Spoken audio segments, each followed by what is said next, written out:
Alors, on accueille un autre Vincent, en l'occurrence Vincent Juvins. Bonjour. Bonjour. Vous nous arrivez de Belgique, JP Morgan Asset Management. Vous êtes un stratégiste. Qu'est-ce que c'est un stratégiste ?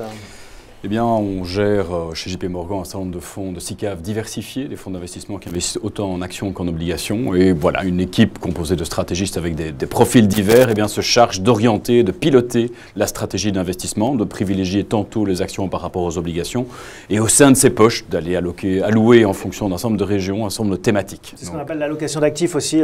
Voilà, en effet. En d'autres termes. Alors, on va s'intéresser avec vous, Vincent, si vous le voulez bien, aux marchés émergents. Vous êtes ici pour nous pitcher un peu ce placement et cette zone géographique qui a été très à la mode, puis qui est un peu retombée de mode parce que elle a aussi connu ses problèmes. Qu'est-ce qu'on appelle pour vous, pour JP Morgan Asset Management, les marchés émergents? C'est assez hétéroclite comme paysage souvent.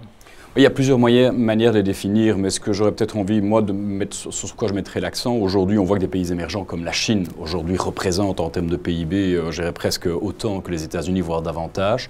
Donc il est parfois difficile de parler de pays émergents lorsqu'on les évalue à la taille de leur PIB, mais lorsqu'on rapporte ce PIB au nombre d'habitants, on voit qu'on est encore très loin des standards des pays développés tels que les nôtres. Donc c'est ça le bon critère, c'est le ratio PIB par habitant. Voilà, je pense que ça, c'est un des critères pour moi les plus importants. Alors, et ça veut dire qu'il y a un potentiel de rattrapage, en fait. Il y a évidemment un potentiel de rattrapage dans les prochaines années, donc ça c'est certain. D'où l'émergence. D'où l'émergence, et c'est notamment cette croissance qu'on essaye de capter, nous, stratégistes, dans des portefeuilles d'investissement et sur lesquels on alerte, je dirais, les investisseurs, parce que je pense qu'aujourd'hui, vous avez parlé d'effet de mode, mais au-delà de l'effet de mode, je pense qu'il y a un intérêt structurel à avoir une exposition aux marchés émergents. Un investisseur traditionnel, particulier, vous le recommanderiez d'investir quel montant, quel pourcentage finalement de son portefeuille dans les émergents ?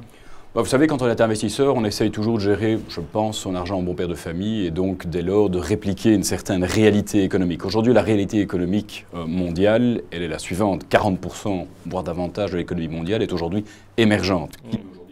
D'avoir 40% d'émergence dans son portefeuille.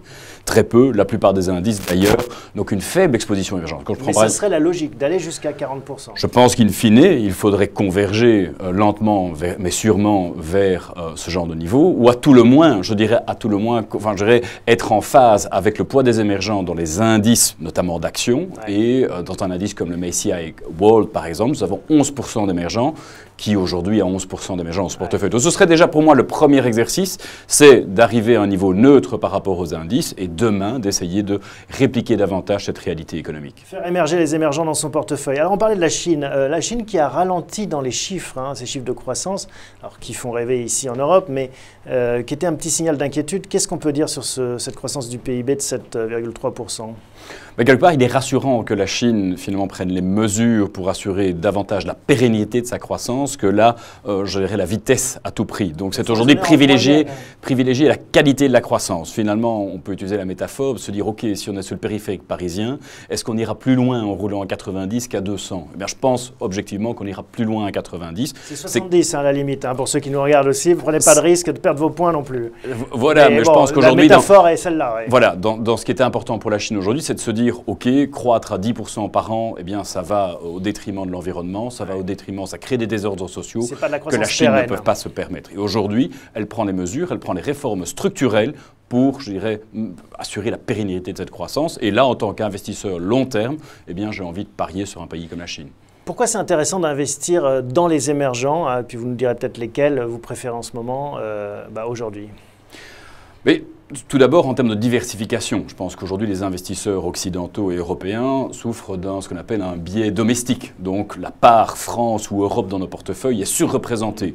Alors, je pense qu'il y a des raisons d'espérer que l'Europe aille mieux demain, mais enfin, on sent que ce n'est pas non plus le nouvel Eldorado économique. Donc il est important, je dirais, en termes de diversification, d'avoir cette poche émergente qui permet de capter des réalités qui sont différentes de chez nous, notamment en termes de dynamique de croissance, de perspectives bénéficiaires des entreprises, et notamment en termes de dette, de ce que la dette peut rapporter par rapport à ce qu'on peut voir dans les pays développés. Et alors lesquels pays ont vos préférences actuellement?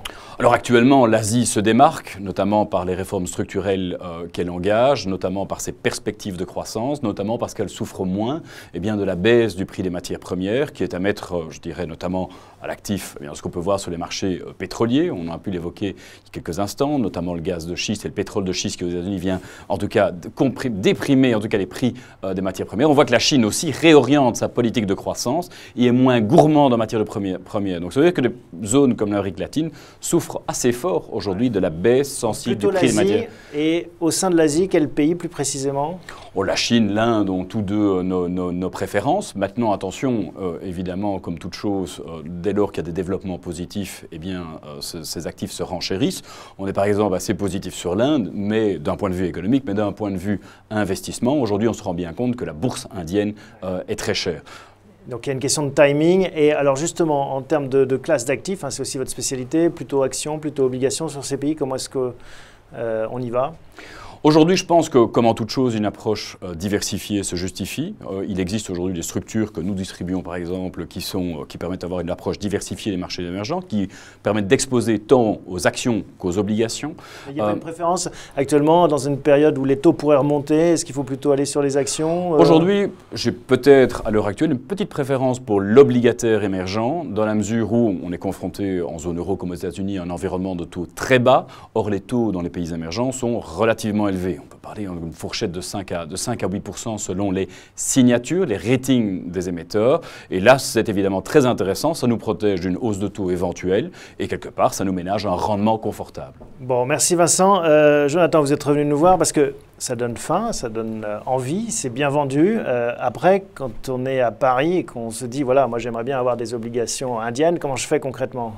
C'est compliqué en fait, quand on est à Paris, d'investir sur les marchés émergents et de le faire en direct sur des actifs, sur des actions où Vincent a parlé d'obligations. Acheter une obligation en direct, c'est compliqué. Déjà même une obligation parisienne, c'est pas facile. Alors une obligation indienne… C'est encore plus compliqué. Donc nous, on suggère de le faire au travers de fonds. Il y a différents fonds qui existent. Il y a des fonds émergents, il y a des fonds émergents actions, il y a des fonds émergents obligataires, il y a des fonds émergents diversifiés. On le voit, c'est compliqué en fait de choisir soi-même. Est-ce qu'il vaut mieux être aujourd'hui sur les actions ou sur les obligations? Même si Vincent nous dit qu'il a un biais aujourd'hui plutôt en faveur des obligations, ça peut changer très vite. C'est le marché très volatile et il peut très bien nous dire dans 2 mois qu'il est plutôt sur les actions. C'est pour ça que du coup… nous voir pour nous le dire. Du coup, on privilégie les fonds diversifiés. C'est le gérant qui va choisir est-ce qu'il vaut mieux être sur les actions ou sur les obligations. C'est lui qui va piloter finalement ces arbitrages, ces allocations d'actifs, des gens comme Vincent finalement qui disent c'est le moment de basculer de l'un vers l'autre. Exactement, c'est tout le métier de Vincent, je crois justement, de choisir le meilleur placement entre les différentes classes d'actifs. Donc au sein de la gamme de JP Morgan Asset Management, il y a un fonds qui s'appelle JP Morgan Total Emerging Market Income qui permet de jouer les marchés émergents de manière diversifiée. C'est le gérant de ce fonds-là, sur la base des travaux de Vincent justement, qui va choisir quel actif, quelle classe d'actifs et ensuite au sein de chaque classe d'actifs, quel actif il va jouer. Bon, c'est très clair. Merci à tous les deux pour ces explications. Merci à vous tous pour votre assiduité, vos questions. On se retrouve dans un mois pour refaire un nouvel épisode de Parlons Cash.